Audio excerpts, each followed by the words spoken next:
What is up there, everyone? It's the guy from the Gamer Tech here, and this is the start of my new series which I'm calling The Breakdown. It's basically, I go through all the features in CoD Ghosts and I'll say what is good about them and little ways that I would improve them. Now, the thing I'm going to talk about today is the 10 soldier system. Now, I think it's a pretty good idea because, first things first, you can have 60 classes total, which means that there is a lot of ways now that you can experiment with different guns. Like, say you wanted to find a really good setup on one gun, you could have one soldier just dedicated to using that particular gun and try all the attachments, different sidearms, perks and all that kind of setup, which I think is a really good idea. They did make some good advances with the 10 soldier, and also the fact that you can select how the soldier not necessarily plays, but what they start off with. So like you can have an assault rifle guy, and you can also have like a submachine gun guy, and how they all have different perks and starting weapons. Admittedly, it doesn't change much. You may get I found that I currently have two soldiers, an assault rifle and a submachine gunner, and I think there was only one custom class that was different. But it's quite a cool idea that you get different starting perks, because it means that with my submachine gun guy, I now have like steady aim and ICU, which are really good perks for rushing.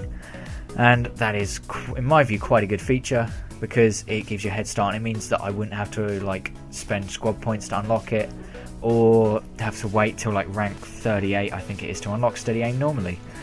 Now, the things I would improve about it, I think that you should be able to swap your soldier in game, because having 10 soldiers is a really cool idea. It's just that you can't swap them in game. So like, I think the whole idea of the squad system is mainly for the squad's game mode, where you could assign your squad's members to do different tasks. And in game, you sometimes want to do that. You might have some kid who is like, I've had it. In fact, I find that when I'm ranking up a soldier, I have to have like a marksman rifle class just in case I've got a head glitcher.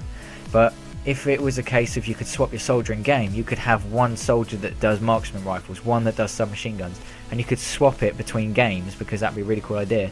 And in game, like say you're playing Strike Zone, you had a whole 6 classes of SMGs, but everyone else is playing slow and they're just catching you off guard, and you want an assault rifle, you're a bit screwed at the moment. But if you were able to swap it in game, you could then do that and it would be much better. Now, I understand why currently they may not be able to do that. It's because it might get confused with all the XP kind of thing, because each soldier has different amounts of XP and all that.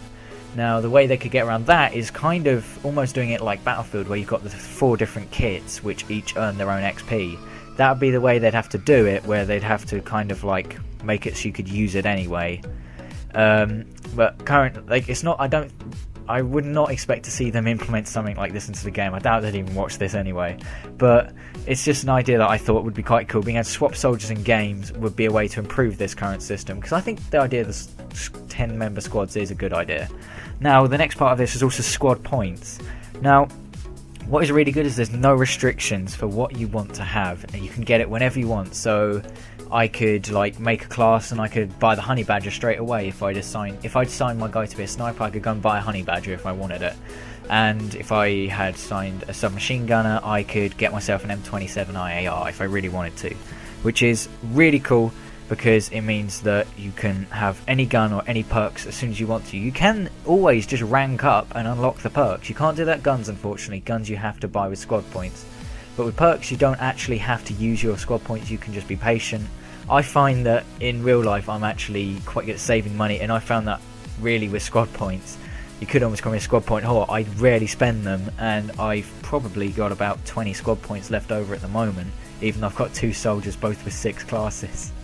And also I found that a lot of people at the start of the game said, oh, they're really hard to accumulate, and I found that I find them really easy. Whether I just complete loads of challenges or not, I'm not sure. It may be because I personally complete a lot of field orders. I mean, in this gameplay thing here, I think I've completed 3 field orders in one round. And yeah, I find them not particularly hard to accumulate, so it's quite a good idea. The problems with it is that you can't really use them once you're at max rank. Yeah, you can unlock all the guns on every class and soldier and blah blah, but realistically the problem is that once you're at max rank, you have no use for them, and they are kind of slightly flawed in that respect.